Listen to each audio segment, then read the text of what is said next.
Goraddaa diraamaa kan irraa murtanii waan biraan fakkeessinaa isinii galee so karaktera diraamaa ni himnaa moo isinumaa itti fufu? Naki ini min. Okay.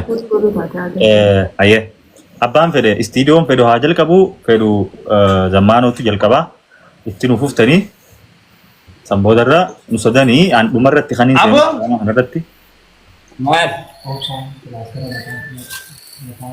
Tap guna network kamu jira. Network qabu jira please tap tap. Ni mul'ata. Qabamte. Zammaanoo mee qabu. Koy zammaanoo qabu jira koy. Network ite tolchi. Guyyaa gaarii rabbi naman qabin. Amma itti fufeeyya. Dijiitee ati ergo bartii lumateeti. Diliitanteeti darastichana. Baga maal si nagaati. Akkuma jimarra ciisaan olin mee ufte garaa namni dalgatuuf kan. Aboo darasticha hulaa namaa jalaa dadhabne. Goflala. Teejatti. Biddeena masoobii sadi biddeena masoobii afur quufte tirii si nyaachifne si quubsine dhuftee harangee bakka quufaa tana keessa dhuftee quuftee nyaatte. Abaan hin banin nuti warri jimmaa bar sababa nuti dhufne as keessatti isin qaraanuu fi nagaan bobbaaltanii galtanii jecha qamaatanii yaatan kana wooma ifiin deemtan isin fakkaata diiniif biyyaa baaneera. Jagasichi ya masoobii shilingi biddeena ati quuftee lakki masoobii ati samii gubbaan hundee mujjira. Usbo masoobii tam shilingi sirraa himatan ati riiraan sirraa hubaati yoom takkaa saabuun hambitadhu naan jette. Asitti nama sadi garuu jira ittiin ede buleer argee tana. Shilingi sirraa baa. Handoodeen fadhaa handoodeen malee huccuu jechuun fadhu jettee lagarratti. Eenyu? Aboo siimi khalaqa tarafatti handoodee buqqisee akka dhagaa gubbatti huccuu cuf godhu. Kaayyoof akkas godhanne boo diiniif baane. Nuti warri jimmaa bar buna nuti achi yoo misnuun bar akkas qamaatanii jimaan san isinirraa hubatteema. Diliif baane nuti. Nuyire warri diliibe. Diliif baane. Si nyaachisa. Eega biddeena ganama subii faatuma jaartiin tiyya osoo fatara naan kan dura siin qallitu. Boo qaariyaan hubaasaa jennee dhufnaan nuti fi boo qaariyaan nuun hin jenne si beekati.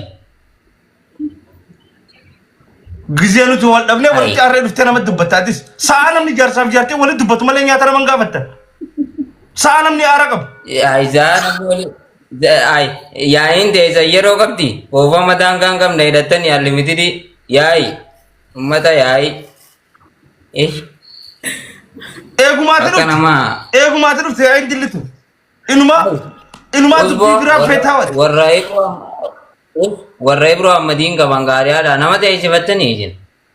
Nuti bar bunni nuti asii oomishu bar asii biyyaalatti ergama. Aboo darasaa kuma Jimma maaltu qaba? Waacuu tana sheeza burii biti ka teessaa jiru. Asii kuma ija teessaa hin jirru asii. Machaaraadhaan. Galamsoo waacuu. Jimma maaltu qaba? Jimma biyya mootii jimma. Nuti warri jimmaa bar ni boonnaa bar warri jimmaa. Ifiin boonnaa. Warri harargee hoo jettee gaafatta. Seenaa hundee jalarraa kaasii haga gubbatti jaarraa abbaa gadarraan. Jiraanu malee. Ha duniyaa dhiisee qabsoo qabdan. Goota kan qabdan nuti abbaa jibaar barbaadii keenya. Hacaaluu deengaddatu yoo sabuu kanneen. Aboo jaarraa abbaa gadaa eleboo qiltuu hundeerraa kaasi meeyirarraa kaasi. Goota tabaati. Himeetiin fixa goota. Nuti jimma barbaadee fixa. Warra makka mana jaareera.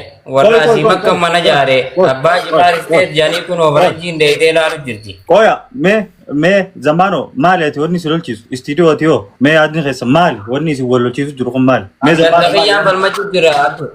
Ganda kiyyaan falmachuu. Ganda kiyya maatu ka inni ganda kiyya maatu kwa. Ati maali? Koy sabni kee maali ati? Maali sabni kee? Islam. Sakam. Saba kee boo sabni kee maali? Wanni dha. Gaafanne. Oromoo dha. Ati yoo? Oromoo. saba Oromo nakataisee kala Oromo.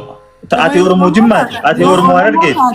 Gizee Aya. namni biraa isin tuqee looluu qabdan malee isin gizee wal nyaattan ka alaamaan isiniin haa jiru.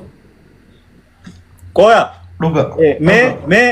Mee isin kan ammaan tana naannoo tana isin rabbi biratti filattaniiti naannoo tana qubatte ati yaa rabbi Harargee na godhi jettee garaadhaa keessatti himatte ati hoo Jimma yaa rabbi na godhi jettee himatte garaadhaa keessatti ni himattanii isin lamaanuu Niman. maali duuba wanni ati ganda keetiif wal loltanii biyya namaa baqattummaa keessa wal fixxanii achi deemtan ajanda tiktok gubbaa dhuftan ajanda arrabuma keessan daddabne bikka amma namni gurguddaan jirutti teessanii ol arabtan maali dila kana hunda rakkinni isin irra ga'e hay yoo wal taatanii tokko taatanii waan tokko dalaydanii dalagatanii biyya jijjiirrattan hiriyaan teessan dalagattee biyya jijjiiru jirti maali isin wanni asirraa wal nyaataa oltan ifiifuun utuu aga kana amma dafaatee afoonaa illaa waliin jaadhiifama ol gaafadha hay Dura inni aanan jiru. Boo Jain kamtu irra guddaa isin lamaan keessa? Isaan irra guddaa. Jain istiidiyoo yoo irra guddaa taate.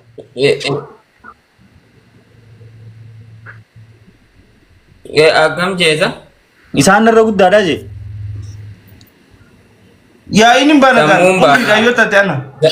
Umriin sii mi'aa. Sammuudhaan baana malee umriin- Ayaa nama irra xiqqaatu dhiifama Jaana jaan. dura jira. Istiidiyooti dhiifama gaafadhu. Ahmada. Istiidiyooti dhiifama gaafadhu. Eebiif durana rabdeemi. Ifiif dura si arrabse hayyee zammaanu gaafadhu. Nuti ilmaan abbaa tokkooti. Anumaatu jaani dhiise anumaa jaani eebiif durana rabsu isumaan irra guddaadha. Dhiiba moo shayitaanaan dhufe ni butame. Dhiifama yeenis lubbuu teenya jala gorreetii wal dhabne. Dhiifama Harargee fi Jimma Arsii Wallaggaa hundi ilmaan Oromoo ilmaan abbaa tokkooti. Nuti wal nyaachuun nurraan bareedu. Nuti saba biraatu hammannee wajji jiraannaa nuti wal jaalannee tokko taanee akka qaama tokkotti wajji jiraachuu qabnu. Mee natti asii qe'aa buleessa kiyya nama barame gurbaa Jimma. Ana gurbaa Harargee kan. Mee ajji. Adawii gara. Adawii garaa gubla. Oyyaa taliina kiyya. Taliina kiyya. Kootu yaa mirqaanaa kiyya. Mirqaanaa. Thank you.